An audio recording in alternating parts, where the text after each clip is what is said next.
Good morning, and welcome to the Water from the Rock podcast, brought to you, as always, by the Calvary Baptist Church. With me, as always, is my brother, Dustin Robbins. Good morning, everybody. Good to be back and good to talk to you.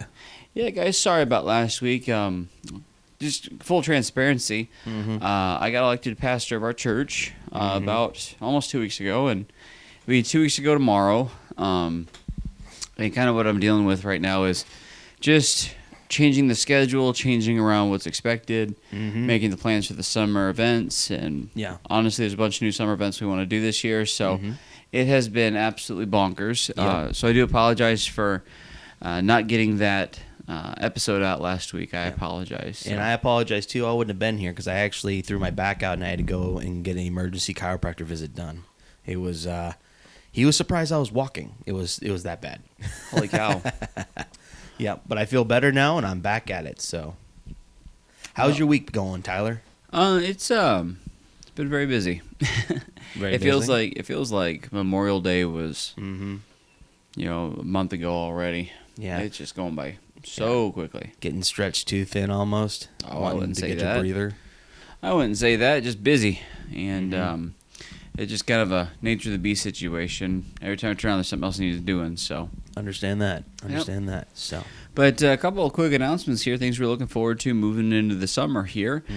We have our we're gonna have a barbecue at Pastor's. I think we're called a picnic at Pastor's. Something I don't know, something weird. But I'll be having people over to the house and all we ask is that we on the app we have it where RSVP just so we know how many people to make for and how many people to buy for. But it's a bring your own chair kind of event though, right? Kinda, yeah. I do have some chairs. I have some benches that I've built, but yeah, usually it's standing room only. These kinds of things. If it's anything like my birthday party, because I always have like a birthday bash, and I'll have 40 or 50 people over, and we have a bonfire, and we act like a bunch of heathens for 4 or 5 hours, and it's a lot of fun. We just go and we grill a bunch of hamburgers and hot dogs, and the kids run in the yard like the chickens with their heads cut off. And I have a soccer ball and some soccer nets, so those always get set up, and people play with those. And we got a hatchet station, and make sure no one runs through there when you're using them. And it's a big to do, It's something I always enjoy doing. And now that I'm pastor, I'm planning on doing those a couple of times a year. I'd like to do them 2 or 3 times during the summer, once a month, But there's so many birthdays and vacations during the summer. It's hard to plan for, so. Sounds like it's going to be awesome. Can't wait. I'm really excited about the party at Pastor's and then my birthday. But also we have our July 4th picnic coming up here real soon. And then we also have, at the end of the month, we're going to have VBS as well as the carnival. Looking forward to the carnival. Is this our 3rd or 4th annual? This will be our 3rd one. It's going to be super awesome, or at least I hope it is. Yep. But I do want to go over that, Dustin, maybe off air with you about what booths we're going to use and what we're going to set up. So, of course, I can't wait for it. It's going to be super awesome. So make sure you guys are aware. It's going to be July 20th. If you're in the area, if you're not in the area and you want to come over, come visit. That'd be a great day to come visit. It's absolutely free. Come on over and let the kids have some fun. And I mean, heck, even you have some fun. We have some adults that come and play in the carnival. It's great. Yeah, I think last year we had 200 people. I think 200 to 250. I'm hoping this year we either maybe hit 300 or even double that. If that would be awesome. And I know last year we had, like I said, a couple hundred people, and there's a lot of parents there too, and a lot of adults that came in for the food, and we had a basketball around the world shot station set up, and I mean it wasn't super popular with the kids, but the adults loved it. So. The first year we had 100 people. Then the second year we had 250. So I'm kind of hoping we hit 3 or 350 this year. So make sure to come on in. I'm excited about it. Exactly. It's going to be great. Exactly. Don't think there's anything else. We're what's going on with the front of the building again? Oh yeah. So I know we've talked about it before, but we're going to paint the front of the building, and we got someone nailed down to do it. Now we just got to get him here to get it done. Awesome. And supposed to meet with him here.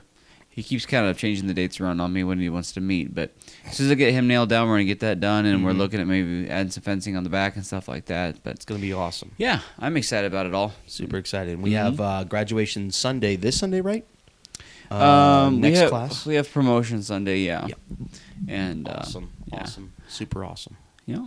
So how's your diet going, Tyler? And for those that don't know, me and Tyler are on a diet. So we're trying to get healthier. So how's your going, Tyler? I'm doing pretty well. I've lost pretty much all the weight I wanted to lose, Mm-hmm. and I wanted to drop about 20, 25 pounds, and I'm about 1 pound away from that. So Yeah, I've lost about half of what I've been going for, and I can't seem to get past the plateau mark, so I'm starting to plateau a little bit. So we'll have to see how that goes out. But it's been very, very difficult. yeah, it is. So. But you know what the cool thing is about it, though, Dustin, is Mm-hmm. as you begin to on that journey, people are already noticing, even people that may not be as close of friends to you, or you know, I mean, I know there's even a guy that we work with that isn't a huge fan of you. He went, "Wow, Dust lost a ton of weight." I told him to keep up the good work because you know it's really good for him to be getting healthy and stuff, and Yeah. he was cheering you on even. Yeah, yeah. Well, I'm glad to get a little bit of acknowledgement and a little bit of encouragement. That's Positive great. reinforcement. Exactly. Mhm. Exactly. But I will say though, You I'm like to sorry- grumble about it. Well, I do like to grumble. Yes, I'm a secret complainer. I like to complain a little bit too Secret? much. I try to be. I don't try to bring it out in the open if I can. Sometimes it doesn't work out. So. Out in the open. I know, right? But no, what I'm getting tired of is I'm getting tired of the diet plan. Oh, I'm starting to get Yeah, tired of it. Dustin and I are doing the carnivore diet. So Oh, Dustin and I we were raised as carnivores. We were raised as meat eaters. And I mean, yes, which I love. yeah, I mean, hamburger Fridays are kind of a bit. Kind of a staple going on, and then Excuse me. then we would have Yeah. like maybe every once in a while we'd have a Taco Tuesday because Hamburger Fridays were a big deal Mhm. and something else to look forward to. And then we would have hot dogs a lot, Mhm. and we'd have chicken and steak and pork. Only about once or twice a year, maybe four. I want to say sometimes on Christmas we would have a ham, and then of course Yes. Thanksgiving turkey. But I want to say Mhm. it was only like birthdays we would ever have steaks. And once in a great while, for some weird reason, Dad would do like skirt steak or something like that on the grill. yeah, but I was talking like ribeye or New York Yes, strip I or know. even Oh, I sirloin. I love it. mean, I know sirloin's kind of the Mhm. lesser of those three, but that's Mhm. actually my favorite. So Yes, and what's normally I would love it, and I would be eating so much steak right now. The only problem is the seasoning I use, I can't use on this diet. So it's like no. What seasoning is that? Dale's. yeah, you can't marinate your steaks with Dale's on It's this. like no. If I would known you're struggling with that, I got some alternatives that are just fine. I would Now have you told tell about. me. Yeah. Almost less than a week away from the finishing point, and now you tell me hmm you're terrible. Well, you never asked. That is true. That is fair. If you don't ask, how am I supposed to know? Exactly. But yeah, Dustin, you're doing a great job. You can really see the weight loss in your face, in your neck, and like even your arms. You can start to see like you tone up instead of being just like, you know, thicker. Mhm. You're starting to really kind of have a better shape about you, and you're looking good, man. I just want to get rid of this tire, though. I got a spare tire I want to get rid of. Well, if you imagine a diamond shape, right? A diamond shape is kind of the shape of your body. So toward the top and toward your knees is where the thinner points are of your Mhm. body. Then as you go toward the middle, that's where it expands out. Mhm. So as the middle expands out, it does get thicker toward the outside points. Mm. So up towards like your face or your Mhm. knees, you start to experience more Mm. weight gain as you gain more weight in the middle. Yeah. So whenever you go to lose that weight, it's the same process. You Mhm. lose from the bottom by the knees and up by the head and then back in. Mm. So what you'll actually lose last is your gut weight. Yeah. But you know that does lose as you go down. Mm-hmm. So I mean, if you imagine something that's a mile wide, you lose an inch off of a mile, you don't notice it. Yeah, exactly. But if you notice something 6 inches wide and you lose an inch off of that, it's pretty noticeable. Mm-hmm. So your neck being 6 inches and your stomach, I'm not going to say how wide that is. You know what I'm saying is you'll notice that change more around the neck. Yeah. No, I get that. So you just got to keep that in mind and just keep pushing forward, not lose heart. You're doing a great job. I think that is the nicest way of calling somebody big. You are a beautiful fat diamond. Well, there you go. It's all about the encouragement, you know. I know, right? And I'm a beautiful fat diamond, everybody.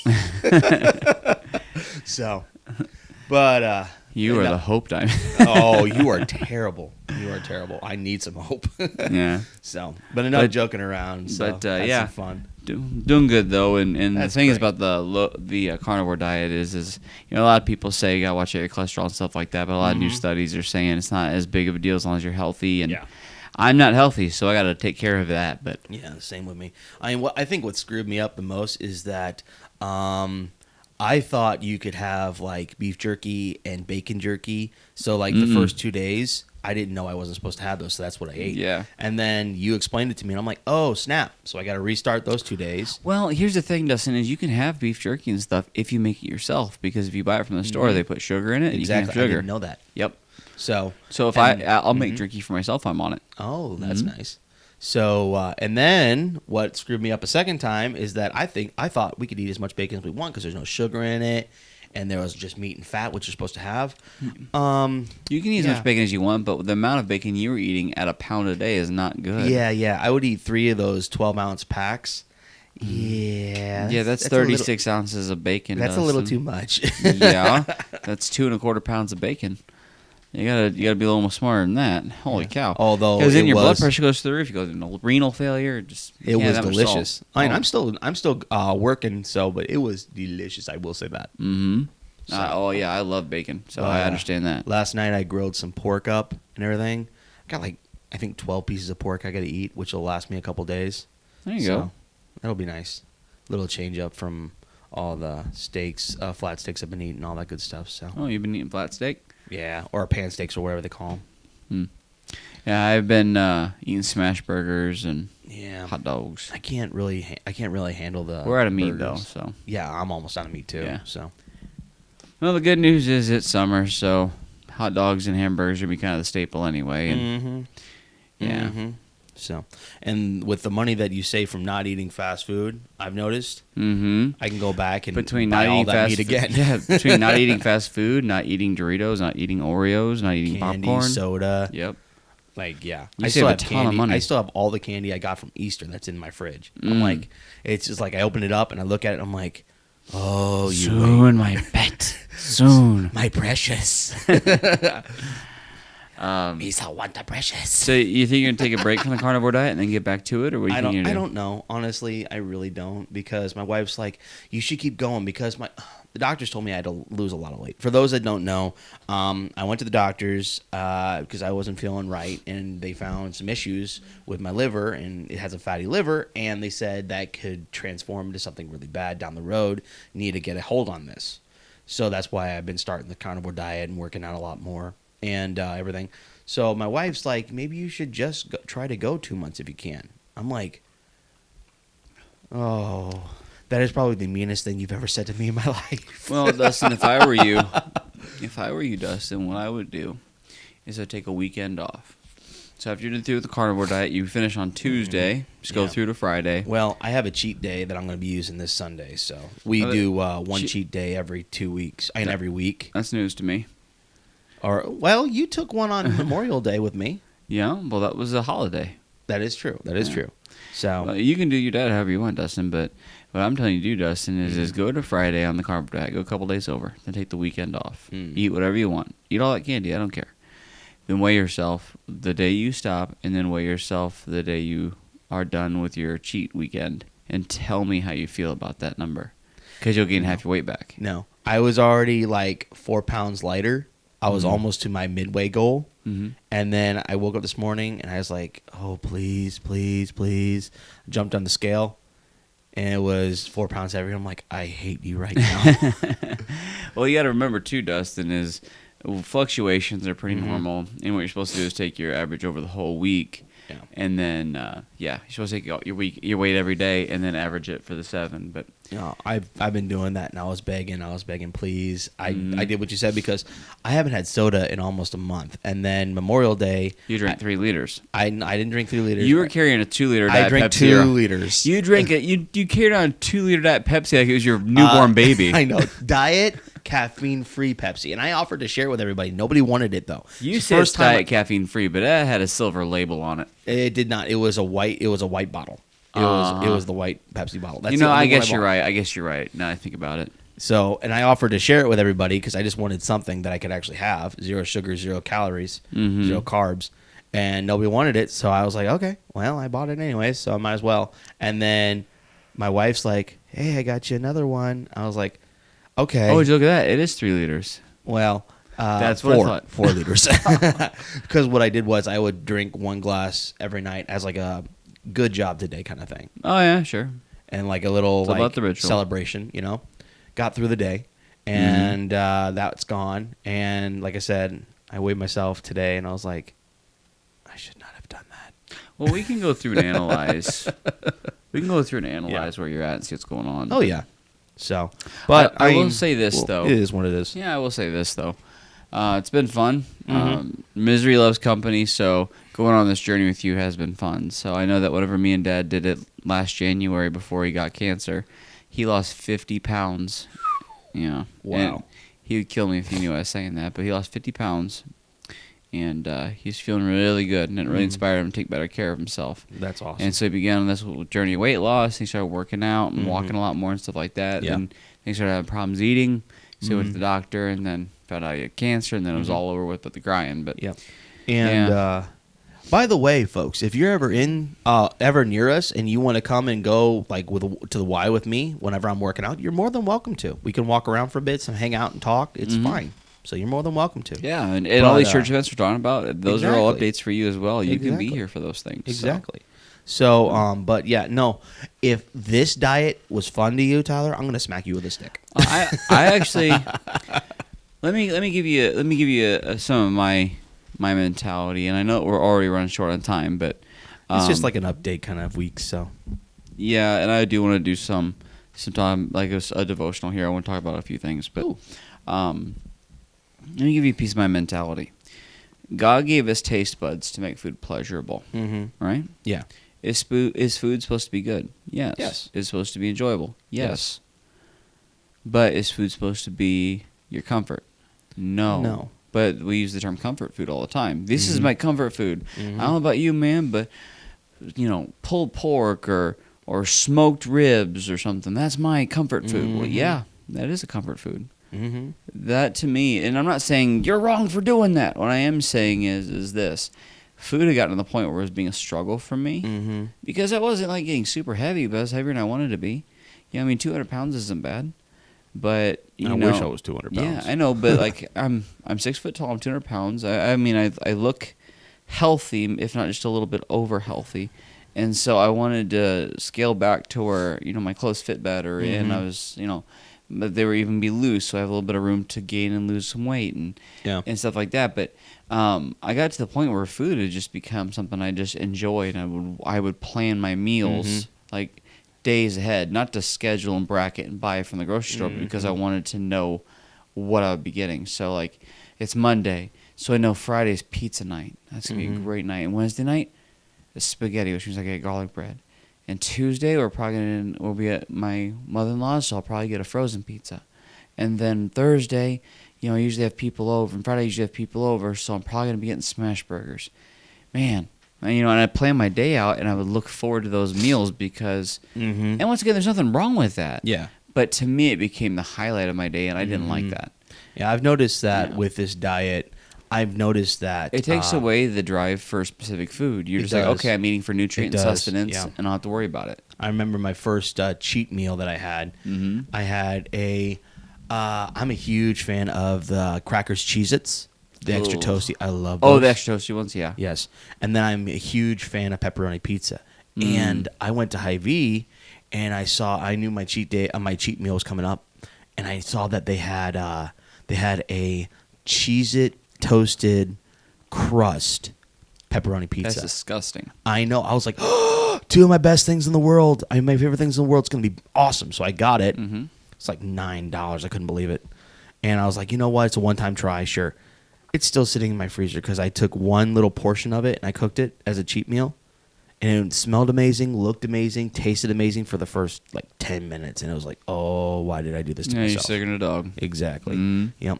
So ever since I started this diet, I've noticed like how much of a addiction I've had to food and how Exactly. much of a god it's been in my life. And Exactly. God And- says, "Have no other gods before me." And God made food to be enjoyable. He meant it to be Exactly. tasting. One of the things But that not to take his place. not that I try to take pride in things in my life, but one of the things I really have almost kind of put as a feather in my cap, a point of pride for me, is my ability to cook. I love cooking. I love Yes. baking. I love making foods and trying I new love recipes. making chocolate cake. Yeah. That and chocolate pie. I meant like, experimenting and making new recipes and trying some foreign food and stuff like that. Like my wife bought me a Blackstone last year, and so I learned how to make hibachi steak and hibachi chicken and the sakura noodles that we like and stuff like that. So I've learned how to make those because I wanted to be able to, enjoy food, and I enjoyed doing that.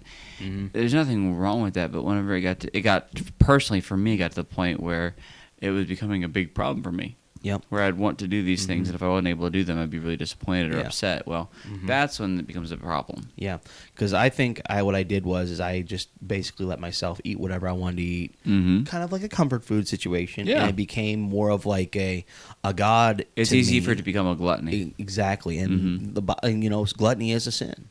So I was sinning, and I had a god before Jesus, God, and I was not doing myself any favors. Exactly, And, but now that you've gone through that, you understand that it changes your mentality to where it's not as big of a deal. So if you do continue with the meat diet, the carnivore diet, more power to you, because that does help restrict your caloric intake. It does take away your sugar. It takes away your carbs. So you're hitting three major diet designs. And then a lot of times when people are on the carnivore diet, they only eat 1 or 2 meals a day. So you're already doing a type of intermittent fasting even, and so you hit all these different types of diet that are really handy for you. Yeah. But also, what you come to realize is, it changes your mentality, like I said. So now you're doing these different types of diets, stuff like that, on the carnivore, that helps. But if you don't continue down that path, that's whenever you start to have a struggle. Just a second here. Oh, hey, Ev. Hey, thank you. You all right? Yeah, you look tired. And my son came in to give me my wallet. That's a nice looking wallet. Thank you. Yeah, I think it's $10. Yeah. And like back to what you're saying, even if I don't continue with the carnivore diet and I start maybe doing calorie counting, as long as I keep it in moderation and I keep it in check. It's all about moderation. And don't let it become like what it was. I feel like even that might do good too. So. Yeah, and it will. And see, that's what you have to get to the point where you understand is those kinds of things, when they become gods to you, that's when it becomes a problem you need to reel in. But otherwise, everything's about moderation. I believe that, like,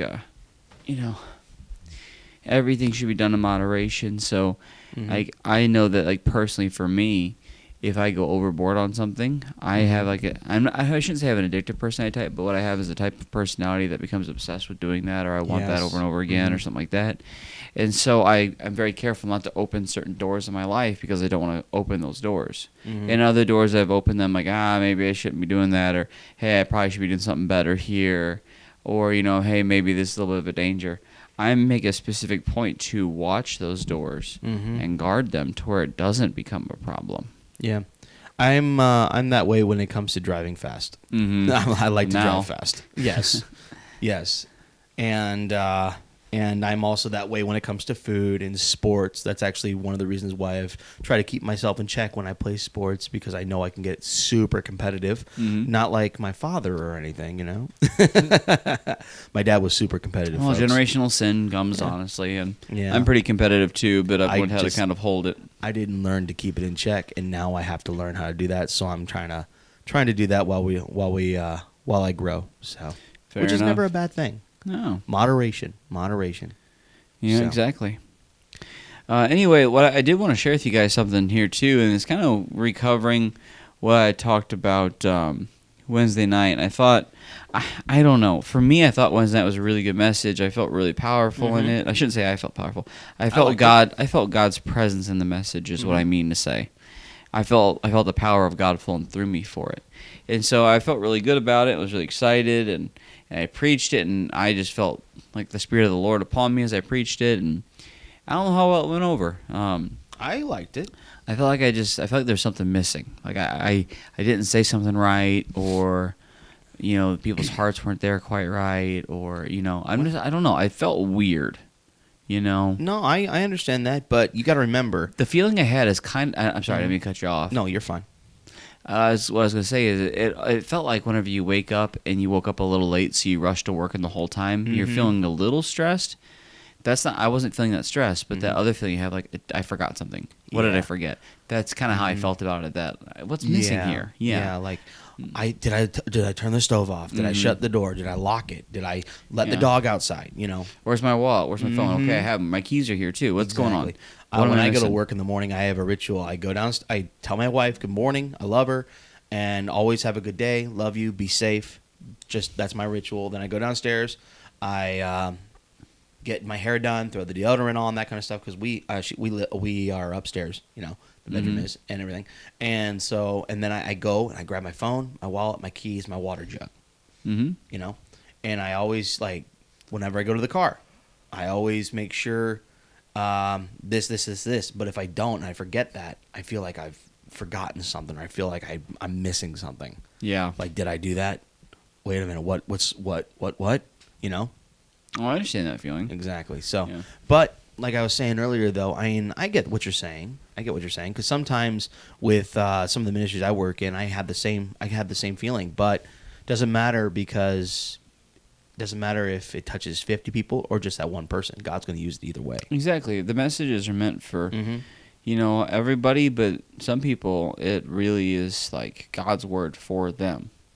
And so that is something I do try to keep in mind. But sometimes I just feel like I miss the Lord on some things. But what I want to share with you guys here is kind of what I shared on Wednesday night. And I'm just opening up my PowerPoint app here on my phone real fast so I have the verses in front of me. Mm-hmm. So this is a question that I posed to the church. Mark chapter 1, verse number 40 says this, "And there came a leper to him, beseeching him, and kneeling down to him, and saying unto him, If thou wilt, thou canst make me clean." And the week before, I preached a message called The Leper. And since then, I've gone back, and I believe I've changed it and like on the app and like the website and stuff like that to the empty ones, because I Mhm. like that one. I like that title better. And I talked about this guy, and the word there, that if thou wilt, the word wilt does mean if you will do it, but the word can also be translated to Mhm. love. Yep. So if you love me, you can make me clean. If you love, you can fix me. And Jesus, moved with compassion, put forth his hand, touched him, and saith unto him, I will, which means I Mhm. love, Mhm. be thou clean. Which you can also look and see if compassion is another way of saying love too. Yeah, exactly. It's a look of mercy, a look of Exactly. love and understanding. I love, so I'll move in love. Yeah, exactly. Mhm. Compassion is impossible to have without love. Exactly. And Which so is if you're a awesome. loving person, it's easier for you to reach compassion. Mhm. Because compassion is a merciful understanding. Exactly. Anyway, verse number 42 of Mark chapter 1 says this, "And as soon as he had spoken, immediately the leprosy departed from him, and he was cleansed." So you see this man immediately healed. And of Mhm. course, the Bible says, "Go and tell no man, show thyself to the high priest, and then go back to your home," and all the good stuff. And what I preached on was about the leper was, how long do you think it had been since the last time he hugged his wife or hugged his kids? When was the last time you think that he had Mhm. experienced the touch of another person? Or even saw him. Exactly. Well, I mean, think about it. They used to shake each other's hands or give a brotherly Mhm. embrace, whenever you Yeah. go to the temple and stuff like that. Mm-hmm. How long do you think it had been before he was able to experience that? Yeah. And didn't when you get leprosy, didn't they basically ostracize you? Am I Mhm. using the right word there? Yeah, they would. You were required to leave town, leave your Mhm. home, and you had to live in a leper colony outside the town. And if And you weren't allowed to be around anybody, and Mhm. if you were ever to be around people, you had to yell unclean. And everybody would basically run away from you. Exactly, because Mhm. they didn't want to be associated with you. They didn't want to get the Mhm. leprosy. Yeah. And so I preached that, and I just went through the mentality of as he began to develop leprosy. Mhm. Like laying in bed at night, he noticed a scab on his arm because leprosy Mhm. is like white scabby at first. Mm-hmm. And And I he'd probably said- just start crying. Like he saw it during the day, and he's thinking, "Hey, did I scratch myself on a post? Did the bird get me the other day? Oh, yeah. What in the world is this thing?" And then as he continued down, like in the next few days, and he began to Mhm. notice it started to kind of spread. And there's a second mark. Oh no, what's going on? And so he's Mhm. laying there scared to death at night, and he's Mhm. talking to his wife, and he's like, "Honey, I don't know what this is. I'm worried I got leprosy." And she looks at him and goes, "Oh no, honey, you're fine." Mhm. And so then he rests in her, in Mhm. her faith and in her understanding, and she's resting in the fact that no, this can't happen to my husband. Exactly. And then slowly but surely, It the turns leprosy out. overtook him. Mm-hmm. And now here he is literally rotting away, dead, but still walking around, Yeah. miserable. probably feels like a bad husband because he was a failure. He probably he feels like a horrible father, Yeah. horrible friend, He's horrible dying son. slow. Yep. Exactly. And here, Jesus is coming down off the Sermon on the Mount, Mm-hmm. and he's walking down the mountain with 5,000 disciples, 5,000 men, and their families. So it could have been upwards of 30,000 people there, if not more, Exactly. are walking down this mountain. And then this leper comes up to Jesus, And which means that those people, and then he says, "Go and tell no man," which means that how can he have performed a miracle like that and no one have known? And what's really interesting, though, he said, "Go and tell no man," which he basically, my interpretation of that is he didn't want anybody to know about it. He just didn't want anybody to, like, oh, Jesus did this, you know? Maybe. Did the leper actually lay in wait for Jesus? Like, hey, I need your help? Or Well- did he, like, yell unclean to the entire mass? I think he was. I think he was waiting down the mountain because he knew where Jesus was, and as soon as he started coming down, he ran up to meet him. I mean, yelling unclean is very embarrassing, Exactly. even if it It's is accurate. terrifyingly embarrassing. Yep. So, I mean, I don't know about anybody who's listening, but growing up, my parents always drilled into me, you didn't want to be the stinky kid. Yep. So even to this day, I mean, when I go to get ready for the day, I don't care if I put deodorant on, but I'll put deodorant on when I go to bed.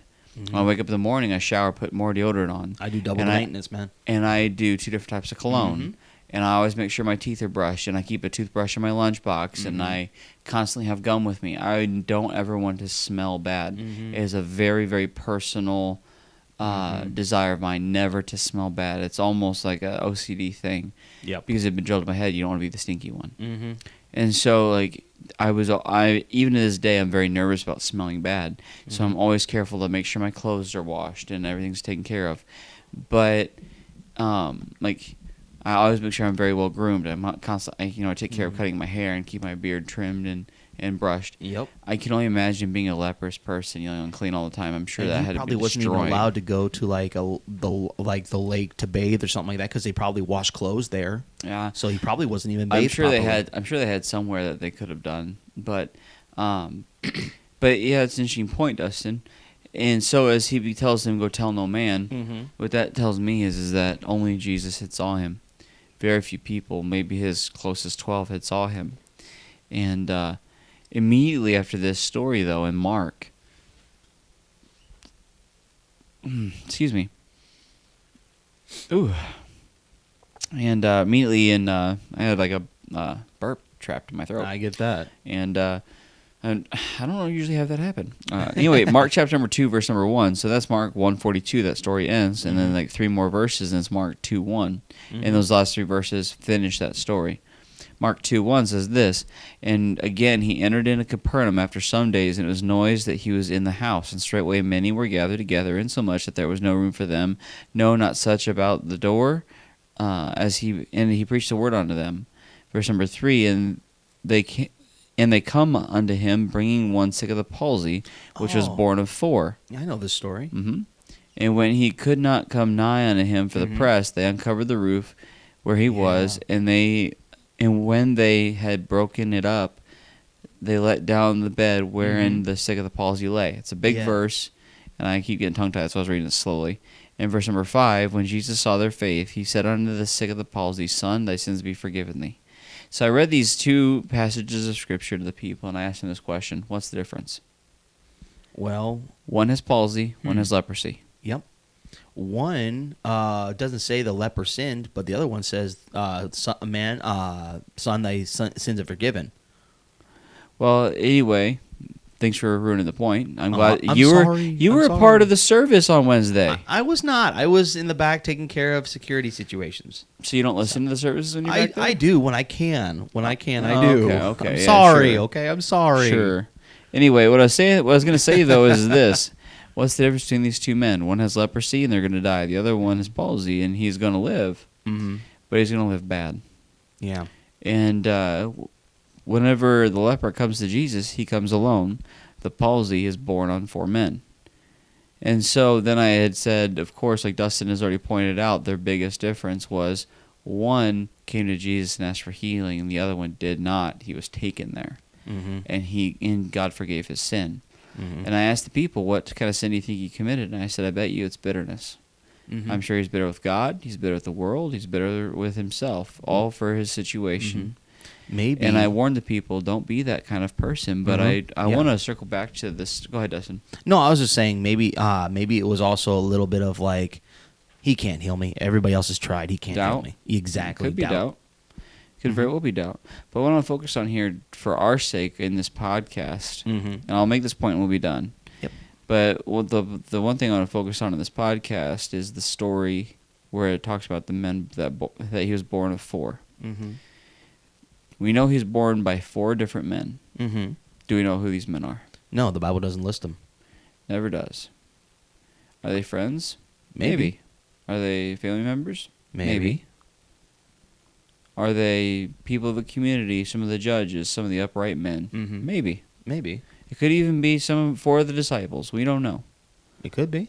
But what I find interesting here and what I talk to the people is where do the people who are sick of the palsy, who are blind, who are maimed, who are halted, who are paralyzed, where are people that are even lepers? Where do they go?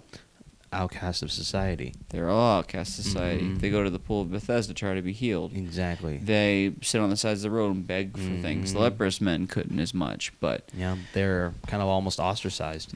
but those communities knew each other because they were all living on the fringes. Ah, yeah. And so I posed this to the people: what if one of the men who bore, or was one of the ones who bore the 4? If one of those 4 men? What if one of them was that leper? Oh, that'd be a good thing. What if all 3 of those people, or all 4 of those people, were people that God had healed?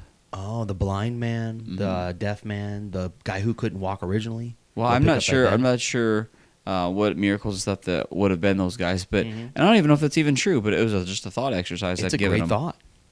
But what I was going to say though is this: in those situations, Mm-hmm. we can have compassion Mm-hmm. for others. Mm-hmm. In the story of the leper, it says that Jesus had compassion.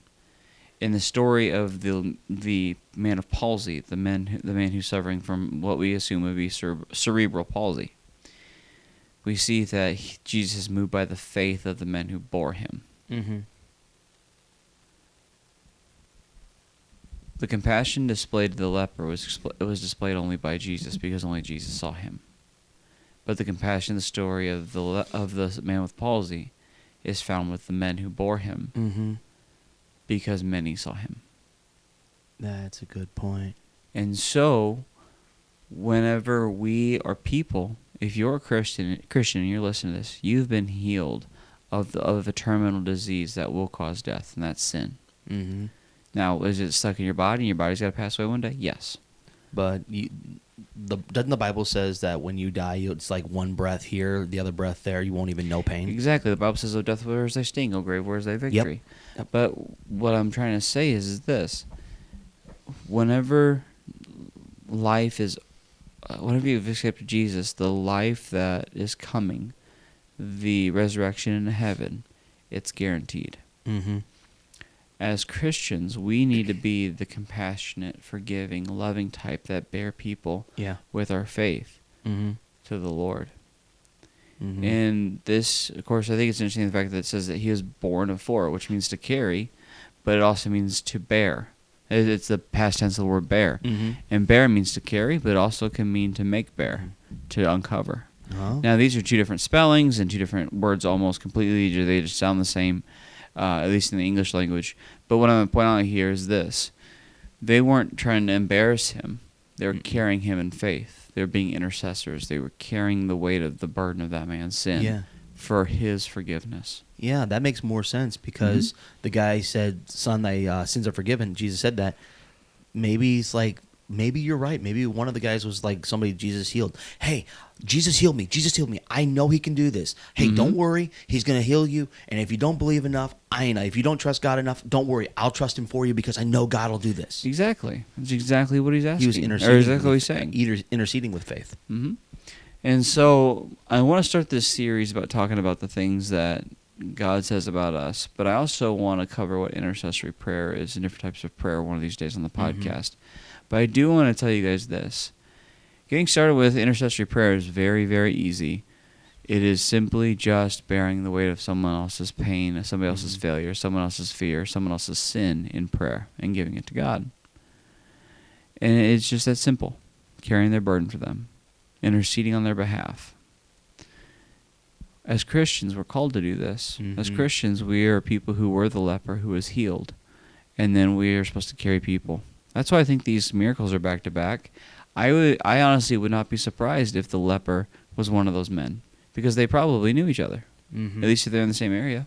That would be an awesome, awesome thought. But it's also just very serendipitous. If you think about the way that God does things, that kind of is right up his alley. He loves to not waste. He loves to let people help each other, and he loves to just do all sorts of little neat tricks and inside jokes like that. That's just God, you know. So anyway, that's all I really got for you today. I hope this has been a blessing to you guys again. It's a great thought today. Thank you, Tyler. One more time, I will apologize for being a little late on the podcast. We're still trying to iron out schedules and plans and stuff like that, so please just bear with us because it's kind of a moment of flux. But no, the podcast isn't going to go away. We're just trying to figure out how to go forward with it. So anyway, guys, if this has been a blessing to you, feel free to reach out and let us know. We're always happy to hear about it.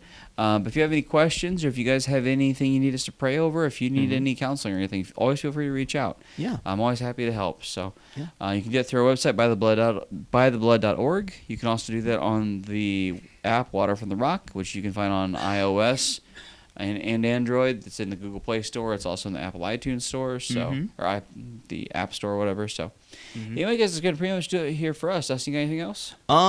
Yeah. If you guys ever are in town, you're more than welcome to swing by to the church and join us for a service. Or if you're ever in town, maybe in July, you're more than welcome to swing by and join the carnival. It's absolutely free, July 20th. Make sure you bring the kids. It's a great time. So. Absolutely. Well, anyway, guys, like I said, that's it for me. Thank you guys again for tuning in. Thank you for being patient with us. Thank Remember, you guys the Lord so loves much. you. Have a great day.